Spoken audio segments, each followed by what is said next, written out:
पूछते हैं कितने रफाल गिराए, रमेश पूछते हैं कितने रफाल गिराए, रेवंत रेड्डी पूछते हैं बताओ कितने रफाल गिराए। ये जो पाकिस्तान के बब्बर हैं वो हिंदुस्तान के गब्बर हैं। बताओ कितने रफाल गिराए, ये पाकिस्तान के बब्बर, ये हिंदुस्तान के गब्बर हैं। और याद रखो हिंदुस्तान के गब्बरों, तुम्हारी वही होगी जो जय और वीरू ने गब्बर का किया था। भारत का जय और भारत का वीरता, भारत की वीरता और भारत के जय के कारण गब्बर का पराजय निश्चिंत है। आप सोच जरा देखिए, कभी भी राहुल गांधी ने यह नहीं पूछा कि कितने पाकिस्तान के एयरबेस ध्वस्त हुए, कभी भी यह नहीं पूछा कितने आतंकी अड्डे ध्वस्त हुए, कभी भी यह नहीं पूछा कि कितने आतंकवादी मारे गए। पूछा तो केवल इतना कि कितने हवाई जहाज हिंदुस्तान के गिरे। मगर चलिए, कल तो एक बात अच्छी हुई कि प्रेस कॉन्फ्रेंस में मैं देख रहा था, जयराम रमेश ने कम से कम यह तो माना कि भारत की अर्थव्यवस्था 10 गुनी बढ़ गई है। इतना ही उनके प्रेस कॉन्फ्रेंस में सत्यता थी। और आज मैं पूछना चाहता हूं राहुल जी, आज देश जानता है कि कांग्रेस में भी दो फाड़ है। एक वो कांग्रेस जो पाकिस्तान का समर्थन कर रही है, और कांग्रेस के अंदर भी कुछ ऐसे नेता हैं जो देश के लिए आवाज उठाना तो चाहते हैं किंतु आपके कारण उठा नहीं पा रहे। और ये जो जय हिंद की यात्रा आपने निकाला है, और हर जय हिंद की यात्रा में, कल रेवंत रेड्डी जी पूछ रहे थे कि हिंदुस्तान की कितनी जहाजें गिर गई, परसों रमेश जी पूछ रहे थे, ये जो जय हिंद की यात्रा आपने निकाला है, ये जय पाकिस्तान की यात्रा ज्यादा लग रही है, जय हिंद की यात्रा कम लग रही है। इससे अच्छा होगा आप यात्रा बंद करिए और पाकिस्तान के साथ सलाह मशवरा करके कंबाइंड प्रेस कॉन्फ्रेंस करिए। यही आपकी आज वास्तविकता है। भारत के सेना भारत के शौर्य पर सवाल उठाया है और यह सबूत गैंग खुश नहीं है। भारत ने जो किया है उस पर यह सबूत गैंग खुश नहीं है। कल तो मुझे बड़ा दुख लगा और आश्चर्य भी लगा। आप सोच के देखिए, जयराम रमेश जो कि दाहिने हाथ है गांधी परिवार के, उनका बयान आता है और उनके बयान में कहा जाता है कि यहां आतंकवादी घूम रहे हैं और वहां जो है सांसद घूम रहे हैं। एक ही सांस में आपने आतंकवादियों को सांसदों के साथ समान कर दिया। अरे आप ये तो सोचिए कि जो सांसद घूम रहे हैं, जो सांसद बाहर डेलीगेशन में गए, वो घूमने नहीं गए, वो भारत के पक्ष को मजबूती से विश्व के दरबार में रखने गए। और उसमें आपके भी सांसद हैं, नाम हर कोई जानता है, आपके भी सांसद हैं जो अच्छे तरीके से देश के विषय को विश्व के पटल पे रख रहे हैं।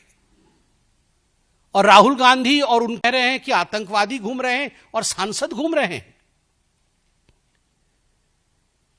वो दिन भी था जब आतंकवादियों को पीएमओ बुलाया जाता था। तत्कालीन प्रधानमंत्री सोनिया जी के कहने पर आतंकवादियों को अपने घर, अपने निवास और अपने ऑफिस पे बुलाते थे। उनका सत्कार होता था, उन्हें तोहफा दिया जाता था। वह दिन भी हमें याद करना चाहिए जब सोनिया जी रोती थी आतंकवादियों के मृत शरीर को देख, मृत देह को देखकर वो रोती थी। उनको कंट्रोल नहीं होता था कि क्यों ये आतंकवादी बाटला हाउस एनकाउंटर में मारा गया। वह दिन भी थे जब 26/11 के बाद राहुल गांधी पार्टी करते थे, बड़ी बड़ी पार्टियां मनाते थे। वो लोग आज कह रहे हैं कि आतंकवादी घूम रहे हैं और सांसद घूम रहे हैं। और मुझे तो दुख होता है कि राहुल गांधी, रेवंत रेड्डी और रमेश जी सभी पूछ रहे हैं बताओ कितने जहाज गिर गए हिंदुस्तान के। ये डे वन से पूछ रहे हैं बताओ कितने जहाज गिर गए हिंदुस्तान के। ये कोई सवाल है? आपको समझ नहीं है? भारतवर्ष ने, भारत की सेना ने 9 आतंकवादी अड्डों को ध्वस्त किया। सैटेलाइट इमेज दिखाया गया। बकायदा डीजीएमओ ने जब प्रेस कॉन्फ्रेंस किया तो तथ्य रखे गए, इमेजेस दिखाए गए। देन एंड नाउ, पहले कैसे था ये मरकज, अब क्या हुआ है, ये सारी तस्वीरें दिखाई गई। जब 11 एयरबेस ध्वस्त किए गए पाकिस्तान के, तो तमाम एयर बेसेस की एक एक तस्वीर, कहां पर क्या, कहां डोम गिरा, कहां पर उनके हवाई जहाज उड़ गए, कहां पर रीफ्यूएलिंग सेंटर उनका ध्वस्त हुआ, कहां उनकी हवाई पट्टी ध्वस्त हुई, वो सारी तस्वीरें आपके सामने रखा गया बकायदा एक सबूत के रूप में। अगर जहाज गिरता है तो उसका रैकेज होता है, मलबा होता है। अगर जहाज गिरती है तो उसका सैटेलाइट इमेज होता है।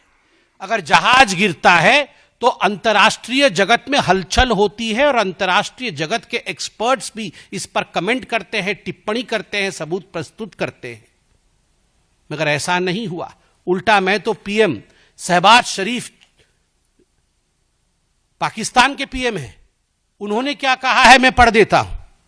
वो कहते हैं, कोट, हमने 9 और 10 मई की रात को भारतीय सेना को जवाब देने के लिए हमला करने का फैसला लिया, लेकिन उससे पहले कि भारत के ब्रह्मोस मिसाइलों से पाकिस्तान सैन्य ठिकानों पर हमला कर दिया।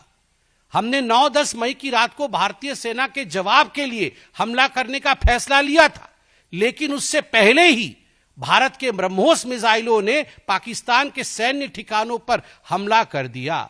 इससे पहले नूर खान एयरबेस के विषय में भी पीएम शहबाज शरीफ ने कहा था कि उसे भी ध्वस्त कर दिया गया था। अरे राहुल गांधी, आप हमसे क्या रिपोर्ट कार्ड मांग रहे हैं, हमसे क्या सबूत मांग रहे हैं? आपके यार, आपके दिलदार, आपको चाहने वाले और आप उनको चाहने वाले, आपके शहबाज शरीफ खुद आपसे बोल रहे हैं। ये शहबाज शरीफ और राहुल गांधी फोन पे बात नहीं करते हैं क्या? करते तो होंगे ही। तो शहबाज जी से राहुल जी को बता दीजिए फोन करके कि ये आपका ही बयान है।